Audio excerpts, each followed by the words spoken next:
haddaba isaga uu ahaa fanka Soomaalida fan aad iyo aad u qiimo badan xidiga waaweyn ay ka soo baxeen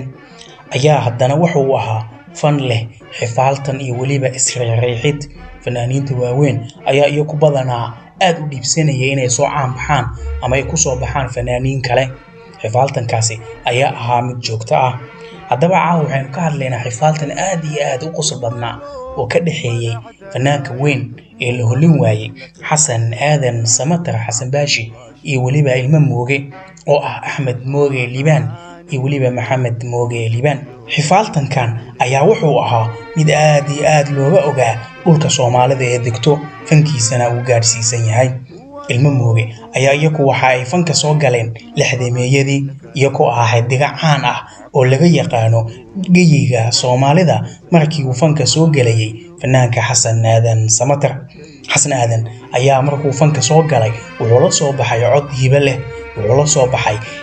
jilitaan cajiib ah iyo waliba isagoo soo jiitay dhagaha malaayiinta Soomaaliyeed ee fanka jecel abwaaniintii Soomaaliyeed ee xilligaasi joogay ayaa iyagu mid walba wuxuu isku dayay inuu heesihiisa iyo riwaayadihiisa u dhiibo Xasan Aadan Samatar kasoo bilow Ismaan Aadan Maxamed Ibraahim Warsame Hadraawi Maxamed Cali Kaariye iyo waliba abwaano kale oo aad iyo aad dhulka geyiga Soomaaliyeed looga yaqiinay haddaba ilmo Mooge oo iyagu markaa xidiga ahaa ayaa iyagu xidigan ku soo baxay waxa ay isku dayeen in ay masraxa kala baxaan iyagoo heesa cajiib ahna soo qaaday laakiin fanaankani oo ahaa fanaan aad u cod macaana hibo iyo taalanti aad u weyn lahaa ayaa isagu waxa uu noqday number 1 abwaan walba ee heesiisa u dhiibaan hees uu fanaanku qaado oo uu alifay abwaanka weyn Maxamed Cali Kaariye oo la yiraahdo kuwa loogu magac daray muuqa aan la kala garan cakumu hashadoodiyo heesaha macaan iyo muusikadii codkay dilay ayay dad badan oo Soomaali ah waxay aaminsan yihiin in Xasan heestaasi lagu qiyaamay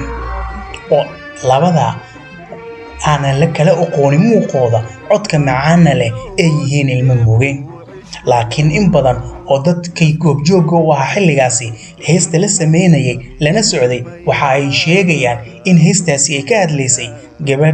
gabar kale oo aad iyo aad u jeclaa abwaanka heesta sameeyay Maxamed Cali Kaariye kuwaasoo uu isku qalday mar uu fadhiyay xaafad kamid ah xaafadaha magaalada Muqdisho waxa uu isku qalday sida la sheegayo Zaara Axmed Jaama iyo waliba inantii uu jeclaa oo heesaha badan u sameeyay Shankaroon Axmed Yuusuf Sagal haddaba heestaasi bal aynu dhageysano ma tahay hees lagu qiyaamay Xasan Aadan Samatar kuwa loogu magac daray muuqa aan la kala garan cakumu hashadoodii heesaha macaaniyo muusigiyo codkay dilay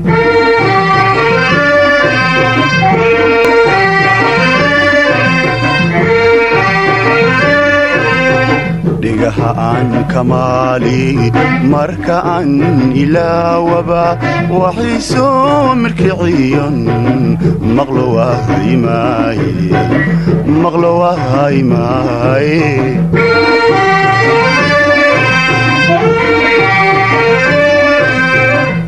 mahayo mana sugaayo imana maqni mahayo mana sugaayo imana maqni maareeyo sidee buu cishqigu maskaxdiyo qalbiga ugamir maya haddaba daawada adigu sidee kula tahay xifaaltanka fanaaniinta Soomaaliyeed xilligaasi ka dhaxeeyay mana aaminsan tahay in xifaaltankani Xasan Aadan ilmo Mooge ka dhaxeeyay uu yahay mid run ah oo dhacay mise waxaad ka aaminsan tahay inuu yahay mid la alifay oo dadku ay sameeyeen